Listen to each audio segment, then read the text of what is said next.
ख्रिस्त में मेरे प्यारे माता पिताओं, भाई और बहनों, सबों को जय यीशु। आज हम ख्रिस्त राजा का पर्व मनाते हैं।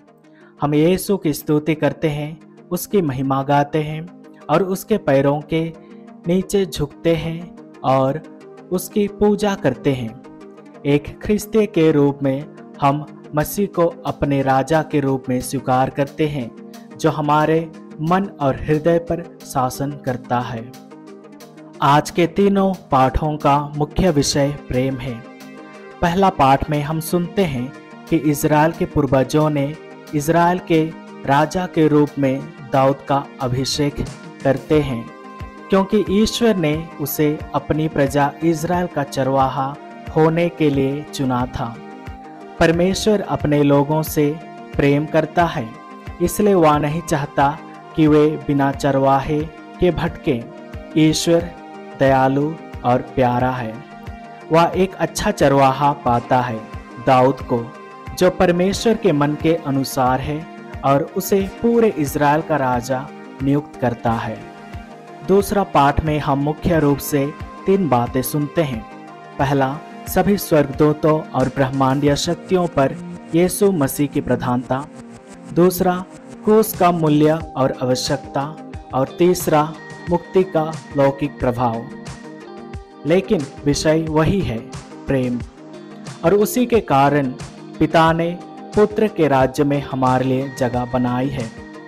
परमेश्वर अपने लोगों से प्यार करता है, इसलिए उसने अपना इकलौता पुत्र बेटा यीशु ख्रिस्त को हमारे लिए दे दिया, ताकि हम उसके द्वारा अपनी स्वतंत्रता और क्षमा प्राप्त कर सकें।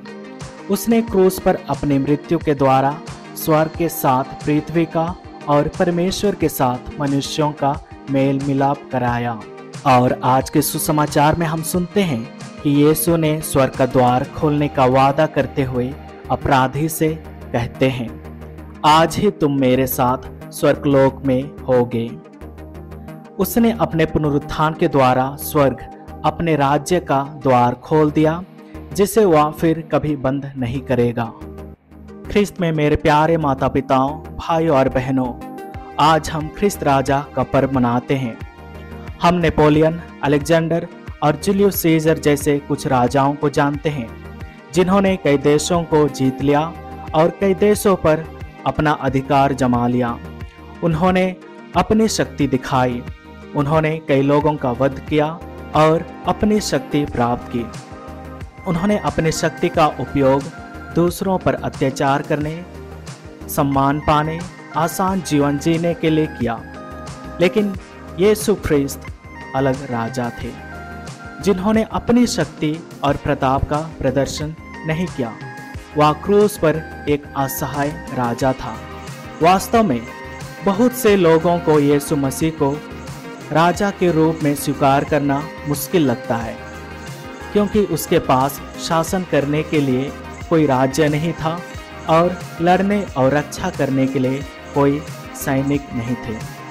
माता कलीसिया यीशु को बहुत अलग तरीके से राजा के रूप में प्रस्तुत करती है। उसका राज्य स्वर्ग है, उसका सिंहासन क्रूस है। वह महल में नहीं बल्कि चरनी में पैदा हुआ था। वह कांटों का ताज पहनता है। उन्होंने अपनी उंगली में सोने की अंगूठी नहीं पहनी थी, लेकिन उनकी उंगली में कील ठोंकी गई थी। उनके सैनिक उनके विश्वासी हैं और उनका सबसे शक्तिशाली हथियार प्रेम है। प्रेम जो दिल और दिमाग को छेदती है, प्रेम जो बीमारों को चंगा करे और लंगड़ों को चलाए। ईश्वर का प्रेम में जबरदस्त शक्ति होती है, या पाप को शुद्ध करता है। प्रेम में अगस्टिन जैसे पापियों को एक बहुत ही प्यारे संत में बदलने की शक्ति है। इसमें मृतकों को जीवित करने की शक्ति है। पाप और मृत्यु प्रेम को धारण नहीं कर सकते, क्योंकि प्रेम में जीवन है और मृत्यु प्रेम के विपरीत है। और इसलिए जो कोई भी जीना चाहता है, उसे यीशु को स्वीकार करना चाहिए, क्योंकि प्यार करने वाले हमेशा जीते हैं।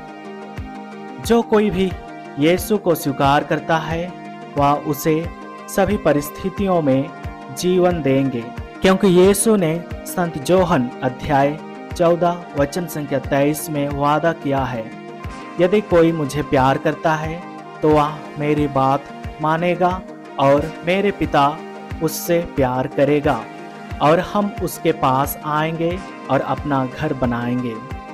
वह हमारे जीवन का राजा है, वह परिवार का राजा है, वह हमारे पल्ली का राजा है, वह हमारे कलीसिया का राजा है, वह सारी सृष्टि का राजा है, वह सभी ज्ञान और शक्ति का स्रोत है। उसके बिना कुछ भी नहीं है, उससे सब कुछ आया है। वह सभी चीज़ों का सृष्टिकर्ता है, वह राजाओं का राजा और प्रभुओं का प्रभु है, वह हमारा ईश्वर है।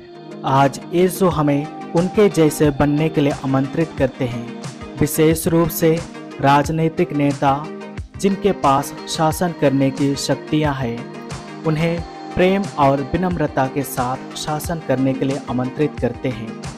यीशु ने उन्हें मानव जाति की सेवा के लिए अपनी शक्ति का उपयोग करने के लिए आमंत्रित करते हैं। अतः ख्रिस्त में मेरे प्यारे भाइयों एवं बहनों, जैसे कि आज हम ख्रिस्त को अपने दिल का राजा स्वीकार कर रहे हैं और हर्षोल्लास के साथ ख्रिस्त राजा का पर्व मना रहे हैं, आइए हम यीशु ख्रिस्त के गुणों को जैसे प्रेम, विनम्रता को अपने जीवन में ढालने का प्रयास करें।